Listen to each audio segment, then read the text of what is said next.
വരുന്ന ആളുകൾ വീട്ടിൽ കുളിച്ച് വൃത്തിയായി കഴിയുന്നതും ഒന്നോക്ക് ചെയ്തിട്ട് നടന്നു വരുന്ന എന്താണെന്ന് വിചാരിച്ചത് ഒരൊറ്റക്കാലം മുന്നോട്ട് വെച്ചാൽ 3 കൂലിയാണ്.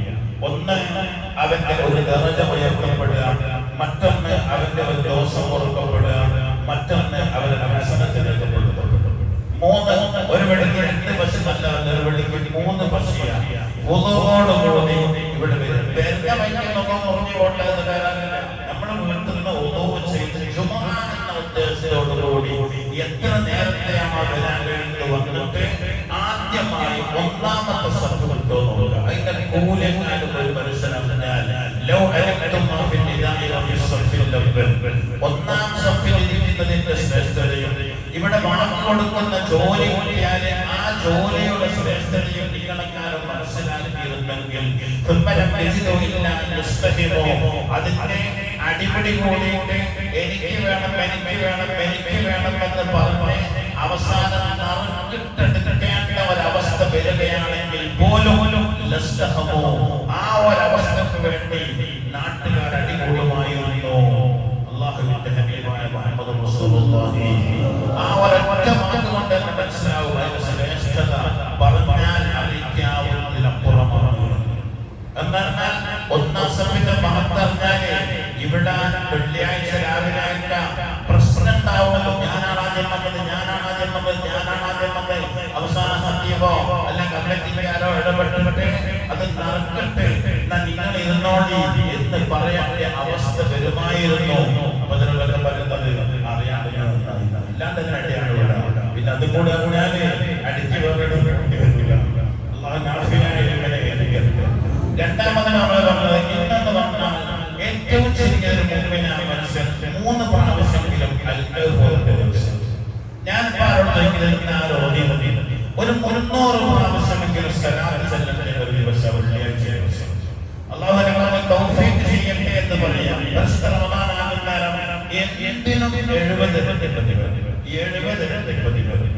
നമ്മൾ ചെയ്യുന്ന പ്രവർത്തനങ്ങളെല്ലാം അല്ലാത്ത കാലങ്ങളൊക്കെ ജുമാ കഴിഞ്ഞ് ചിലപ്പോൾ 1ാമത്തെ കഴിയുമ്പോഴേക്കും കുറെ അങ്ങനെ ഞാൻ എപ്പോഴും പറയുന്നത് കോപണം ആഗ്രഹമുള്ള ആളുകൾ ഒന്ന് നേരത്തെ തീരുമാനിച്ചതാണെങ്കിൽ ഒന്ന് സൈഡിലേക്ക് ആ സൈഡിലേക്ക് അവിടെ നിന്ന് പോകാം. അല്ലാതെ ഇതിന്റെ ഇടയിൽ വെച്ച് പിരിക്കുക ഇങ്ങനെ അങ്ങോട്ട് മാറ്റിയിട്ട് മുകളിൽ കൂടെ ചാടുക. ഈ ചാടൽ ഹറാമാണ്. ജനങ്ങളുടെ പേരുടെ ചവിട്ടിക്കടന്ന് പോവൽ ഹറാമാണ് എന്നൊരു വാക്കാണ് ഹറാമം ചെയ്ത് പോവേണ്ട ഒരവസ്ഥ ഒരു കാരണവശാലും നമ്മുടെ ഭാഗത്തുനിന്ന് ഉണ്ടാവരുത്. അല്ലാഹു പിന്നെ കസാലക്കാരോട് പ്രത്യേകം പറയാനുള്ളത്, നിങ്ങളുടെ നാട്ടിലെ പള്ളികളിൽ ഇത്തരം കസാലക്കാരുണ്ടാവില്ല. കസാലക്കാരാതിരിക്കുന്ന ഷഫിലൊക്കെ നിന്ന് നിസ്കരിക്കുന്ന നാട്ടുകാരൊക്കെ ഇവിടെ വന്നിട്ട് നല്ല പച്ച നടത്തിലുള്ള ഉഗ്രന്റെ കസാലക്കാരോ ഒന്ന് ഇന്നോക്കട്ടെന്ന് വിചാരിച്ച് ഈ ഇന്ന് നിസ്കരിച്ചാൽ ശാരീരിക്കാണെങ്കിലും കഴിയുന്ന ആളുകൾ ഇരുന്ന് ഫാത്തിഹ സൂറത്ത് ഓതിയാൽ അവർ നമസ്കാരം ഒരു കാരണവശാലും ശരിയല്ല.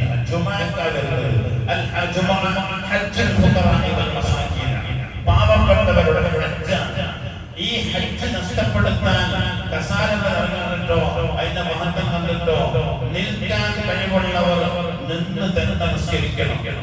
നിൽക്കാൻ എങ്ങനെ കഴിയാം? ഒന്ന് ചാരി നിൽക്കാൻ കഴിയുമെങ്കിൽ ചാരി നിൽക്കണം. എവിടെങ്കിലും പിടിച്ചു നിൽക്കാൻ കഴിയുമെങ്കിൽ പിടിച്ചു നിൽക്കണം. അങ്ങനത്തെ സ്ഥലം കണ്ടെത്തി നിൽക്കാതെ കസാലയിൽ ഇരുന്ന് നിസ്കരിച്ചാൽ അവരുടെ നമസ്കാരം ഒരു കാരണവശാലും ശരിയാണ്. എത്ര വലിയവനായി കണ്ടില്ല, അത് പൈസക്കാരനായാലും ശരി, പണ്ടിനായാലും ശരി, വല്ലരായാലും ശരി, കഴിവില്ല, അത്രയും കഷ്ടപ്പെട്ട് കഴിവില്ല എന്ന് തോന്നുമ്പോൾ തന്നെ നിലത്തിൽ ഇരിക്കാൻ കഴിയുകയും നിലത്തിൽ ഇനിയോ നിൽക്കാനൊക്കെ കഴിയും, റുക്കോയിലൊക്കെ പോകാൻ കഴിയും, സുജൂദിലും പോകാൻ കഴിയും. സുജൂദിൽ പോയാൽ ഇങ്ങോട്ട് എണീക്കാൻ കഴിയൂല. അവൻ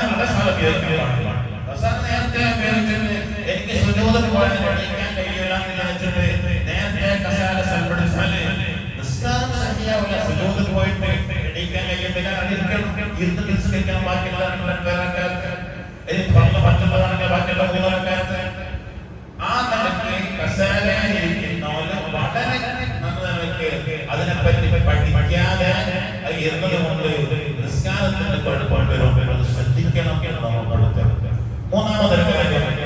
ഇമാമ് മഅമൂമിനോട്.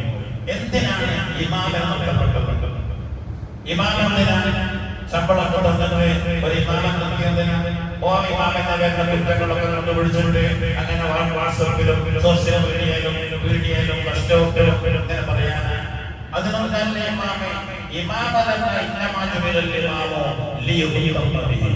ഇമാമിനെ നിശ്ചയിക്കപ്പെട്ടത് ഇമാമിനോട് പിന്തുടരാനാണ്.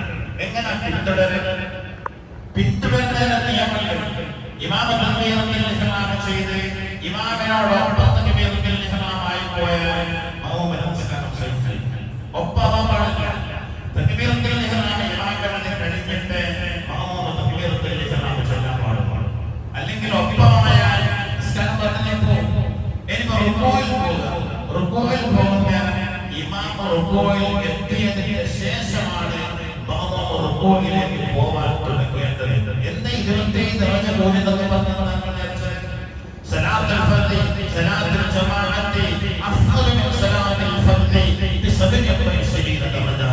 ഒറ്റ നിസ്കരിക്കുന്നതിനേക്കാൾ 27 ദറജയേക്കാൾ ശ്രേഷ്ഠമാണ് ജമാഅത്തായി നിസ്കരിക്കൽ. ആ ശ്രേഷ്ഠത കിട്ടണമെങ്കിൽ അതിന്റെ പൂർണ്ണമായ നിബന്ധനകൾ പാലിക്കപ്പെട്ടുകൊണ്ട് നിസ്കരിക്കണം.